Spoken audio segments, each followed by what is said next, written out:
আসসালামু আলাইকুম গাইস, সবাই কেমন আছেন? সবাই ভালো আছেন? দেখেন সবাই একটু খেয়াল করে, মানে বন্যা হয়ে গেছি। এই বন্যার মধ্যে হচ্ছে কি মাছ ওগুলো উঠে এসেছে, মাছ হয়েছে।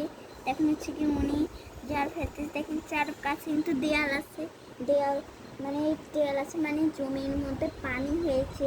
জমি নয়, মানে রাস্তাঘাটের মধ্যে পানি হয়েছে। চারপাশে দেয়াল আছে, রাস্তাতে তো চারপাশে দেয়াল থাকে। তো এই যে সবাই দেখুন, উনি হচ্ছে গিয়ে বাজারে টাজারে যেতে পারছে না, এখন কি করবে? এখন হচ্ছে গিয়ে এখানে জাল ফেলতেছে ধীরে ধীরে। ফেনা ফুটে গেছে তো অনেক দিন হচ্ছে, আমাদের এখানে তেমন ড্রেন টেন কিছু নাই, এই কারণে হচ্ছে পানি যাইতেছে না। এখন হচ্ছে কি ফেনা হয়ে গেছে, মানে ধরুন 2-3 দিন হয়ে গেছে, কারণ ফেনা ফুটছে। আর এগুলা ফুটছে ছোট ছোট ফেনা।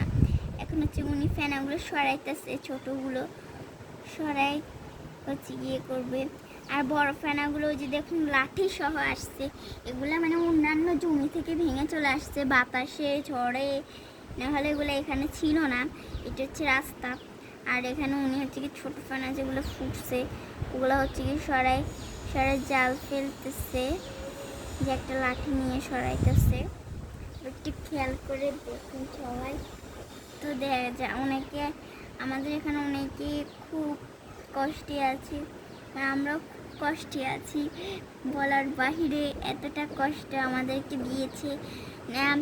আমাদের ঘূর্ণিঝড় রিমাল এসেছে, খবর পেয়েছি যে কালকে রাত 7টায় একটা ছোটোখাটো ভূমিকম্প হয়েছে, কিন্তু কেউ টের পায় নাই। পর আবার একটা ঝড় আসতেছে।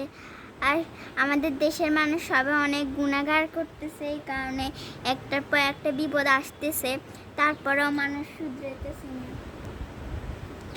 তো সবাই ভালো থাকবেন, সুস্থ থাকবেন, এবং সবাই ভালো হওয়ার চেষ্টা করবেন, এবং সবাই নিরাপদে থাকার চেষ্টা করবেন। তো সবাই ভালো থাকবেন, সুস্থ থাকবেন। হাত থেকে আরে দেখো